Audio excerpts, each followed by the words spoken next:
Hi mga mare, hi mga pare. Kamusta po ang araw niyo?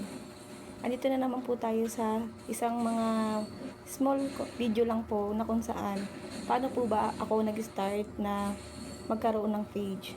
Siyempre, dahil sa marami akong napapanood na mga idol ko, na mga content creator, na mga gumagawa ng mga content, isa rin po ako sa naengganyo. Actually, full time po ako na nagtatrabaho as factory worker. Since dahil nga po, nawalan po kami ng masyadong pasok at OT-OT, inaalo ko lang po yung sarili ko sa paggagawa ng content. Ngayon, syempre, dahil nga po, ini-enjoy ko lang po yung paggagawa ko ng content. Hindi ko siya masyadong pinapressure. Basta may nasisimulan lang tayo, unti-unti, magsasucess din yan. Wag po tayo magmamadali. Wag din po tayo na masyadong maging atat. Lalo sa mga pagpa-follow. Kasi nung ako po ay gumawa din ng isang account before, ganun pa rin, na-block po yung una kong ginawa. So, try and try lang po. Nag-create lang po ako ng page sa Facebook.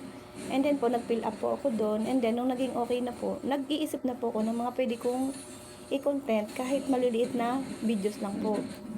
Ang hangad ko lang po naman dito ay makapag-entertain po tayo ng tao. Siyempre, hanggang sa mag-grow, hanggang sa pagdating ng oras, makatulog dito sa atin sa pang-araw-araw nating income.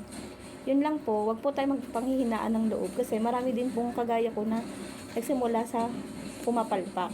Pero syempre, kailangan po nating matutunan yung mga dapat na matutunan natin. Kailangan po nating aralin. Alam naman po natin na marami pong hindi susuporta sa atin.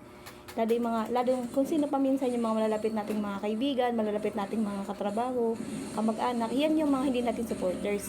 Mas maigi pa nga po yung mga supporters natin ng mga ibang tao na hindi natin kilala. Nakagaya natin na may goal. Yun lang po. Salamat sa panonood. Another inspirational videos po. Bye!